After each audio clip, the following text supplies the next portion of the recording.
राजीव दीक्षित अमर रहे। आप सब परिचित हैं अमर बलिदानी भाई राजीव दीक्षित जी ने जन सेवा के लिए, आयुर्वेद को पुनर्जीवित करने के लिए दिन रात मेहनत की। उन्होंने अपने जीवन की प्रत्येक सांस लगा दी और दुर्भाग्य से उनको एक षड्यंत्र पूर्वक कोई संसार में नहीं रहे। उन्हीं की प्रेरणा से, बाबा जयराम दास जी के आशीर्वाद से जब परमात्मा ने हमें इस कार्य के लिए चुना तो बहुत सारी बाधाएं हमारे जीवन में आई। जेल जाना भी हुआ, बीच बीच में खाने में भी बहुत सारी चीज़ें मिला के लोगों ने दी। गुरुकुल की दवाओं में भी बहुत सारी चीज़ें लोगों ने वापस जो दवा करते हैं उनमें मिला के दी। किसी भी तरीके से ये गुरुकुल बंद होना चाहिए, ये कार्य रुकना चाहिए। बहुत बड़ी मेडिकल लॉबी उसके पीछे थी और उसमें सबसे ज़्यादा आयुर्वेद के लोग थे जो उसको बंद करवाना चाहते थे, क्योंकि सबसे बड़ा इम्पैक्ट उन्हीं लोगों पे पड़ता है। तो इसके लिए जो मार्ग हमने चुना था, प्रतियोगिता का वो श्रेष्ठ मार्ग था। अब उसमें और श्रेष्ठ करके हमने पुरस्कार का मार्ग रखा है। प्रतियोगिता से कहीं ना कहीं ईर्ष्या की भावना पनपती है, तो पुरस्कार का मार्ग रखा है। और हमारा एक ही लक्ष्य है कि अगर हम अकेले इस कार्य को करते रहे तो निश्चित रूप से आज नहीं तो कल, नहीं तो परसों, बहुत ज़्यादा दिन तक इस संसार में हम नहीं रह पाएंगे। तो पात्र व्यक्तियों का चुनाव किया जाए और उन लोगों को जिम्मेवारी दी जाए। तो इसके लिए हमने एक निर्णय लिया है। सबसे पहले 2 स्थानों पर हम चिकित्सा प्रारंभ करेंगे। गुरुकुल के अलावा हरिद्वार में चिकित्सा हो रही है और 2 और स्थान है जहां पर हम चिकित्सा प्रारंभ करेंगे, एक कोलकाता और एक मुंबई। तो ऐसे प्राथमिकता मैंने रखी, ऐसे परिवार जिनके घरों में कैंसर रहा हो, जिन्होंने कैंसर की लड़ाई लड़ी हो। ठीक होना ना होना वो एक अलग विषय है, लेकिन जिन लोगों ने भरपूर ज्ञान लिया हो, ऐसे परिवारों का मुझे चुनाव करना है। तो उससे क्या होगा कि उन लोगों को सिखा के और वो लोगों की चिकित्सा करेंगे। वो 4 लोग मिलकर आगे 16 को सिखाएंगे, 16 आगे 100 को सिखाएगा, 100 से 1000, लाख, करोड़, अंतिम व्यक्ति तक ज्ञान पहुंच जाएगा तो ही कैंसर को हराया जा सकता है। तो इसमें 2 महत्वपूर्ण चीज़ें हमने रखी हैं कि अगले 3 महीने के अंदर अंदर हम एक और सेंटर प्रारंभ करेंगे, कोलकाता या मुंबई में से जहां भी सूटेबल हमें लगा। दोनों जगह हमारे रोगी ठीक हो चुके हैं और कोलकाता के क्षेत्र में भी लगभग 3-4 रोगी हैं जो ठीक हुए हैं, 4 या 5, मैं डाटा निकालूंगा। और मुंबई में भी इतने ही रोगी हैं, तो उनसे मेरी निरंतर संवाद चल रहा है। तो ऐसे और भी कोई व्यक्ति हो इस वीडियो के माध्यम से जो ठीक हुआ हो या ठीक न भी हुआ हो और उन्होंने पूरा ज्ञान जीवन चिकित्सा का लिया हो, किस तरीके से हम चिकित्सा करते हैं उसके पैटर्न को समझा हो, तो वो हमसे संपर्क कर सकता है। तो पहला ये कार्य हमने डिसाइड किया है और आज हम बैठे हैं कोलकाता में, हावड़ा के पास। और मुझे खुशी है कि मैं एक ऐसे परिवार में बैठा हूँ कि जिन्होंने जीवन चिकित्सा का ज्ञान बहुत अच्छे से लिया है। मैंने पहले की वीडियो में दिखाया भी किस तरीके से इन लोगों ने अपने घर को परिवर्तित किया है। मात्र 1 साल की आयु में इनके बेटे को ब्लड कैंसर हो गया था और आज 12 साल हो गए हैं और 3-4 साल से गुरुकुल के साथ ये जुड़े हुए हैं। इन्होंने पूरी पत्ती को समझा है। जेल से पहले भी ये आते थे, जेल के बाद भी। और ये उनके पिता हैं। और कुछ भी प्रकृति में होता है तो हमें उसे सौभाग्य समझ के स्वीकार करना चाहिए। जैसे मैं जेल में गया तो मेरा सौभाग्य ही था, शायद परमात्मा ने मुझे जीवन में एक और लक्ष्य दिया। और बच्चे के साथ साथ इनको भी लगभग 2 सेव के समान ट्यूमर रहा और वो आज लगभग डिजोल्व हो गया, ट्यूमर खत्म हो गया है। मात्र 3 mm का बचा है, तो 0.46 का बचा है। और ये अपनी पूरी दिनचर्या जो है अच्छे से रहते हैं, अच्छे से सारा अपना ऑफिस मेरे ही फील्ड से हैं, क्योंकि मैं भी कॉमर्स बैकग्राउंड का हूँ, ये भी कॉमर्स के हैं। ये ICW किया हुआ मैं कॉस्ट अकाउंटेंट है, सेमी क्वालिफाइड चार्टर्ड अकाउंटेंट। हाँ, कॉस्ट अकाउंटेंट है, सेमी क्वालिफाइड चार्टर्ड अकाउंटेंट है।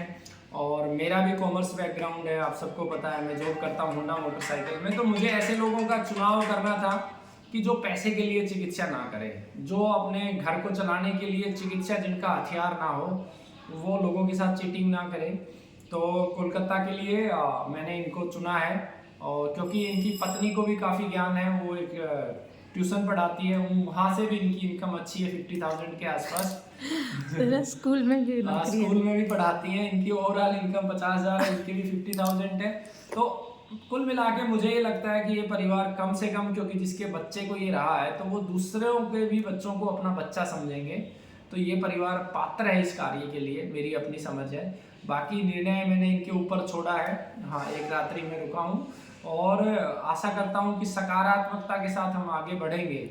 इनको और अभी अगले 3-4 महीने में अच्छे से डेप्थ नॉलेज हम देंगे।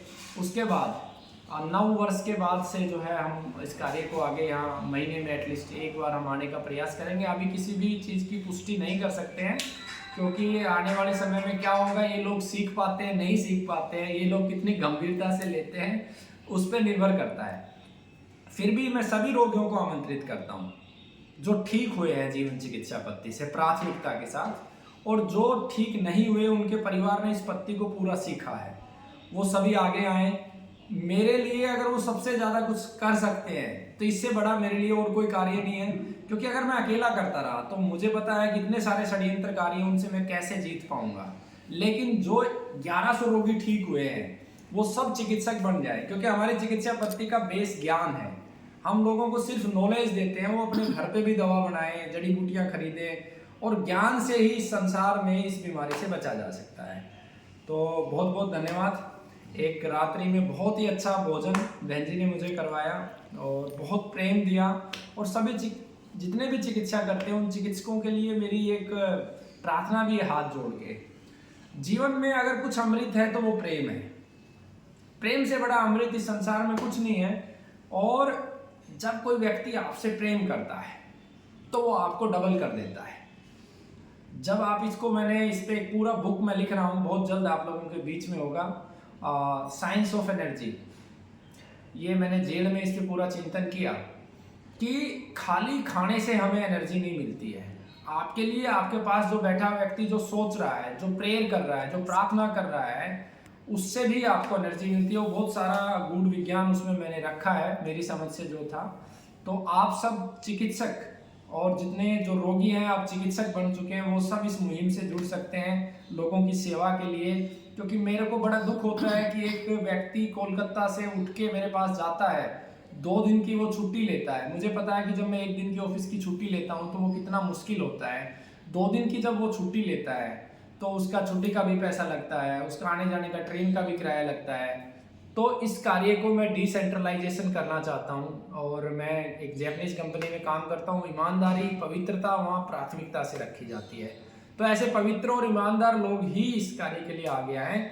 छल कपटी लोग आज नहीं तो कल पकड़े जाएंगे और उनको कुछ नहीं मिलना है। तो इसीलिए मैंने प्राथमिकता से रोगियों का चुनाव किया है। आपका पूरा पता एक बार इनको बता दें। जी, मैं हावड़ा रहते हूँ, Howrah Santragachi, West Bengal, West Bengal, Kolkata, near Kolkata. ये यहाँ का पोस्ट कोड नंबर है 711112, पोस्ट GIP कॉलोनी, थाना जगाछा। और मोबाइल नंबर? और मेरा मोबाइल नंबर है 9830552659। एक और बात आखिरी में रख के खत्म करूंगा अपनी बात को। जितने भी लोग चिकित्सा गुरुकुल से ले रहे हैं, जरूरी नहीं है कि सब ठीक हो रहे हैं। आप सोच रहे होंगे, आप प्लान बना रहे होंगे कि अगले चिकित्सक के पास जाना है हमें। आप जब तक कम से कम 20 रोगियों को ठीक हुआ देख ना लें, वीडियो के माध्यम से नहीं, रोगी से 1 to 1 बात करें, तब जाके आप किसी नेक्स्ट रोगी के पास जाए, अगले चिकित्सक के पास जाएं। क्योंकि चिकित्सा केवल और केवल व्यापार बन गया है, ऐसा व्यापार जिसमें झूठ भी है और लूट भी है। व्यापार शब्द बहुत ही पवित्र है, क्योंकि जब एक व्यक्ति व्यापार करता है तो एक सामान उससे हम खरीदते हैं, उसके बदले में मूल्य देते हैं। एक सेवा हम खरीदते हैं, उसके बदले में मूल्य देते हैं। लेकिन चिकित्सा तो एक ऐसा व्यापार बन गया है जहाँ में मिलता कुछ नहीं है। मतलब हालांकि 100% पॉसिबिलिटी संसार में नहीं है, बट जिस व्यक्ति ने आज तक एक रोगी ठीक नहीं किया, 10 सालों से चिकित्सा किए जा रहा है एक विशेष बीमारी की, तो इसका अर्थ है कि ये व्यापार नहीं है, सीधा सीधा लूट और छल कपट है। वंदे मातरम, जय भारत, भाई राजीव दीक्षित अमर रहें।